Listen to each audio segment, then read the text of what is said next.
Thank you, Alistair, for that characteristic introduction. First of all, thank you, each and every single one of you, for coming on this march, for staying here, for standing up for the values of openness, of pluralism, of tolerance, of internationalism, and standing up for a European Union, which of course is not flawless, but has done so much to safeguard the peace and prosperity of our wonderful continent. So give yourselves a great round of applause.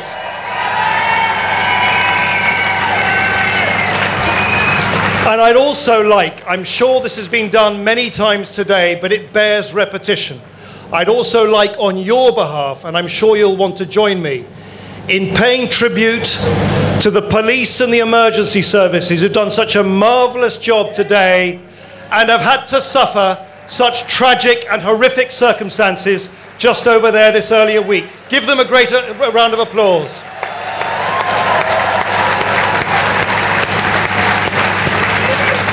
Now, like many of you, I was deeply, bitterly disappointed and profoundly saddened by the outcome of the referendum last summer. But I tell you this, that sadness has given way to a perpetual sense of anger about the choices, and they are choices, that Theresa May and this government have taken since that day, the 23rd of June of last year. And they are choices. It was her choice and the choice of her government to take that mandate on the 23rd of June and convert it into a self-harming ideological mission to not only pull us out of the European Union, to pull us out of the single market. That was a choice. It was a choice. It was a choice to pull us out of the customs union. It was a choice to embark on that demeaning act of transatlantic obsequiousness as she rushed across the Atlantic to hold the hand of Donald Trump.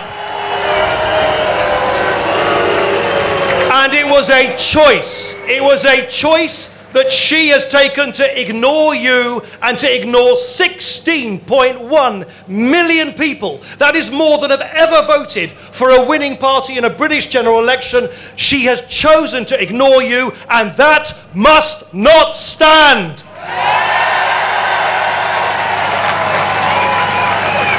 And she's doing it without any mandate to do so. Hands up anyone who knows anyone else who actually elected this Prime Minister. No. Do you know the Conservative Party won the last general election by barely scraping together less than a quarter of eligible voters in the country? They had a manifesto commitment to keep us in the single market, not to pull us out. And she certainly does not have a mandate to threaten to do what she is now doing, which is in an act of political pique. She is now threatening to turn our wonderful, sunny, beautiful country into a bargain basement, offshore, low regulation, low tax, low protection, low welfare, cowboy economy. We must say loud and clear today, Theresa May, you have no mandate to do that.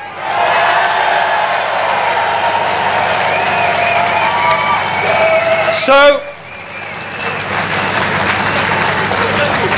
as we come to the end of this fantastic event today, and before you disperse back home across the country, the final question we need to ask ourselves today is, what do we now do?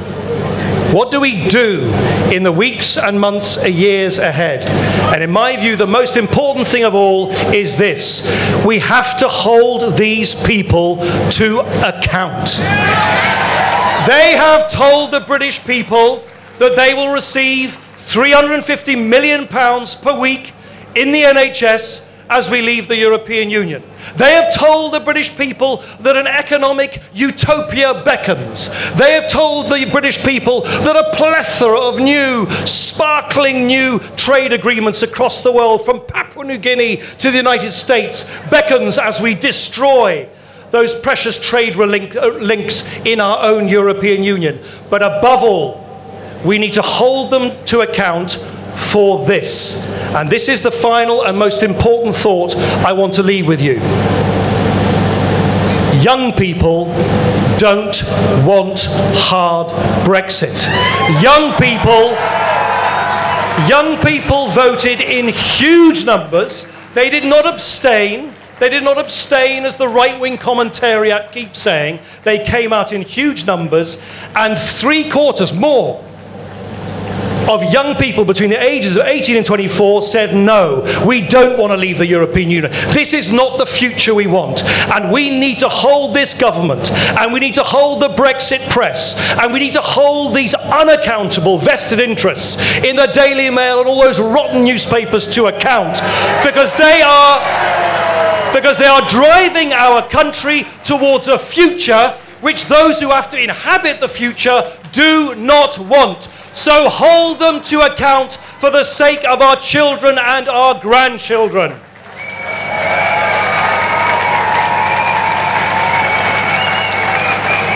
Our opponents won't give up in trying to silence us, to denigrate us, to delegitimize anyone and anything that stands in their way.